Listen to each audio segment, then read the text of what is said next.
श्री रैदास जी अपने गिरधर लाल जी लेकर के मेड़ता पहुंचे। सावधानी से सुनना। मेड़ता, जहां मीराबाई विराजती थी। अपने ठाकुर की सेवा करते थे श्री रैदास जी, और सेवा करने के बाद में फिर प्रवचन करते। समस्त गांव के लोग आकर के श्रवण करते। मीराबाई की माताजी जाती थी कथा सुनने। एक दिन मीराबाई बोली, हम भी चलें कथा सुनने। माताजी बोली, तू अभी छोरी है, अभी तू नेक्सी सी लाली है, तू कथा कहां समझेगी, तू रहने दे। मीराबाई बोली, हमारो घर मन ना लगे, आप हमें संगी ले चलो।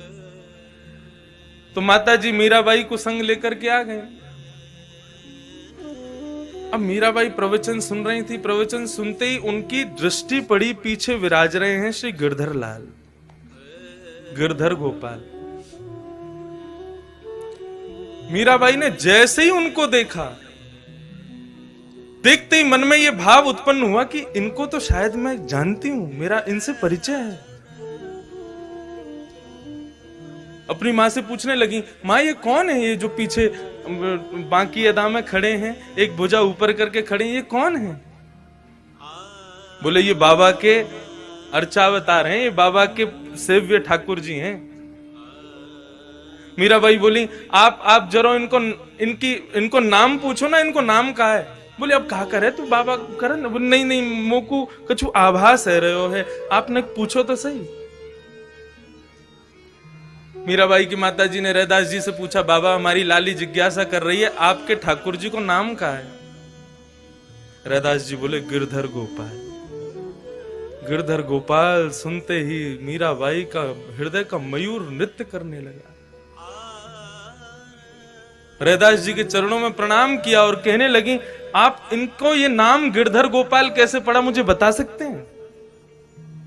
रैदास जी बोले, इंद्र का मान बढ़ गया था, ब्रजवासी इतनी सेवा करते थे, तो उसके मान को घटाने के लिए और ब्रजवासियों की सेवा सद वस्तु को प्राप्त हो, सद स्थान पर लगे, उसके लिए श्री बालकृष्ण प्रभु ने नख पर धार लियो गिरिराज, नाम गिरधारी पायो है। जैसे ही नख पर गोवर्धन पर्वत धारण किए, सोई इनको नाम गिरधर गोपाल पड़ गए। मीराबाई के नेत्रों में आंसू आ गए और रैदास जी के चरण पकड़ के मीराबाई कहती हैं, प्रभु ये आपके ठाकुर जी नहीं है, ये मेरे ठाकुर जी हैं, और ये मेरे पास आने के लिए आपका सहारा लेके आए हैं। रैदास जी का ताम्र वर्ण हो गया। बोले, कैसी बात कर रही हो, मैं कब से सेवा कर रहा हूं इनकी, और तुम कह रही हो तुम्हारे हैं? तब मीराबाई ने अपने पूर्व जन्म की कथा बताई। कौन है मीराबाई? भगवान के एक मित्र सुबल का ब्याह पूर्व जन्म में मीराबाई से हुआ था। मीराबाई जब अपने पूर्व जन्म में थी, तब उनका ब्याह भगवान के मित्र सुबल के साथ हुआ। तो जैसे ही ब्याह हुआ तो मीराबाई की माताजी क्या बोली, देख तेरो ब्याह सुबल ते हैरो है, और तू पता कहां जाएगी, तेरो ससुराल है ब्रजमंडल, लेकिन याद रखियो तेरे पति को जो मित्र कृष्ण है ना, वाकु भूल के भी अपनो मुख मत दिखा दियो। यदि तेने अपनो चेहरा दिखा दियो तो वाके अंदर वशीकरण शक्ति है, वो तो को अपनो बना लेगा और तेरो पतिव्रत धर्म नष्ट हो जाएगा। मीराबाई बोली, मैया तुमने मुझसे कह दी और मैंने आपकी मान ली, वो कितनों प्रयास कर ले, वाकु अपना मुखमंडल नहीं दिखाऊंगी। सुबल मीराबाई से ब्याह करके, जैसे उनको, मीराबाई का नाम कुछ और था, ब्याह करके लौटा तो ठाकुर जी को पता चली, हमारो सुबल हमारो मित्र है भैया, ब्याह करके आयो, भाभी लेके आयो। जब पूछ के तो आए सब ठीक ठाक है कि ना, और या बहाने भाभी को चेहरा देखे आमेंगे। अपने बालक और मित्र की बहु सबन ने बढ़िया लगे,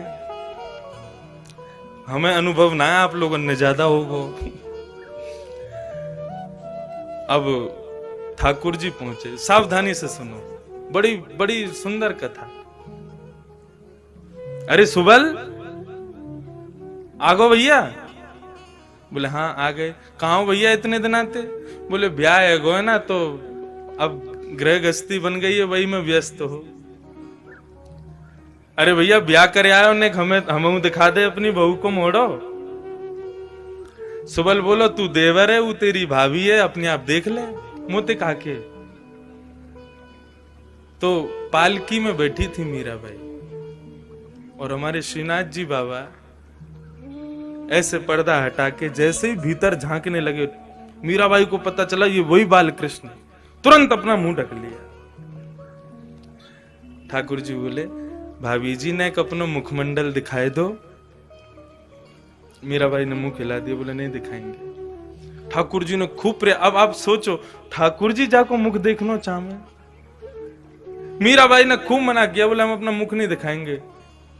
भगवान बोले ठीक है, तू को बहुत गुमान है ना अपने चेहरा पे, तू को श्राप दे रहा हूं मैं। एक दिन तुम जिस स्वरूप को तू अपना चेहरा नहीं दिखा रही है ना, यही स्वरूप की प्राप्ति के लिए तड़पेगी तू, और मेरा दर्शन नहीं आ पाएगा तू। और ऐसा कह के ठाकुर जी वहां से चले गए। और जब वो समय आया, जब इंद्र का मान भंग करने के लिए श्री बाल कृष्ण प्रभु ने अपनी इकन्नी उंगली पर जैसे ही गिरिराज पर्वत धारण किए, समस्त ब्रज के ब्रजवासी वहां पर खड़े थे। जैसे ही मीराबाई वहां पहुंची और भूल से ठाकुर जी को अपने नेत्रों से देख लिया, देख करके आज मीराबाई के नेत्र सजल हो गए। और सजल होते ही मीराबाई आज अपनी मां को कोसती है, बोले मैया तेने कैसी सीख दी मुख, इनसे मुख छुपावे को आज्ञा करी तेने। ठाकुर जी को बार बार देखना चाहे, लेकिन श्राप के कारण बार बार ठाकुर जी दिखते ही धुंधले है जाए। मीराबाई ने दोनों हाथ जोड़े और बार बार प्रणाम करे, बोले प्रभु मुझको क्षमा कर दो, अपनो स्वरूप दिखाओ। ठाकुर जी के हृदय में भाव प्रकट भयो, तब मीराबाई को आज्ञा करी तू चिंता मत कर, अब या जन्म में तो तुमको मेरा दर्शन होगा ही ना, लेकिन हाँ अगले जन्म में तू मीरा बन के आवेगी, तब एक संत के यहाँ गिरधर गोपाल रूप धारण करके मैं तेरे पास आऊंगा, तब तुमको मेरा स्वरूप दिखेगा। आज मीराबाई ने ये कथा सुनाई, लेकिन रैदास जी ने मानी नहीं। बोले वर्षों से सेवा कर रहा हूं मैं, कैसे दे दूं तुमको। मीराबाई गिरधर गोपाल की ओर देखती है और कहती है आपके संत निष्ठुर नहीं है, आप निष्ठुर हो। आप ही नहीं चाहते मेरे पास आना। ठीक है प्रभु मैं जा रही हूं आज तो, लेकिन 3 दिन का समय दे रही हूं, यदि आप मेरे पास नहीं आए तो छुरी से अपना गला छेद दूंगी।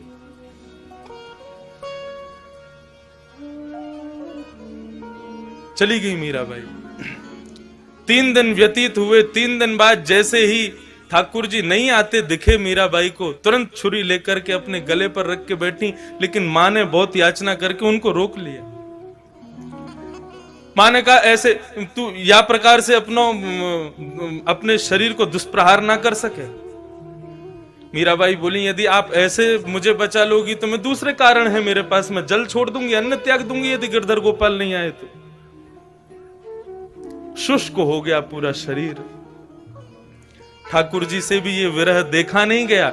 और एक दिन श्री रैदास जी के स्वप्न में श्री गिरधरनाथ जी प्रकट हो गए और प्रकट होकर के उनसे कहा बाबा मुझको क्षमा करो, मैं भले ही आप मेरी सेवा करते हैं और आपकी सेवा से मैं बहुत प्रसन्न भी हूं, लेकिन अब मैं आपके पास नहीं रह सकता। मैंने ये रूप मीराबाई के लिए धारण किया है और मैंने ही कहा था कि मैं संत के माध्यम से मिलूंगा। एक संत मुझे अर्चना करके, मेरे विग्रह की सुंदर पूजा अर्चना करके पूर्ण रूपेण मुझे पर ब्रह्म के रूप में निर्मित कर देगा, तब मैं मीराबाई के पास जाऊंगा। अब आप मुझे उसी को दिया। अब जब स्वयं ठाकुर जी की आज्ञा हो गई, फिर रैदास जी कैसे रुकते। रैदास जी विचरते विचरते, अब रैदास जी के हृदय की भावना तो जो अपने सेव्य ठाकुर की सेवा करते होंगे वे जानते होंगे कि अपने सेव्य को अपने से दूर करना कितना कष्टदायी होता है। श्री रैदास जी विचरण करते करते मीराबाई के यहां पहुंचे और मीराबाई बिल्कुल अचेत मरणासन अवस्था में है, तब श्री रैदास जी ने अपने हृदय के ठाकुर जी को उनके सामने पधराया।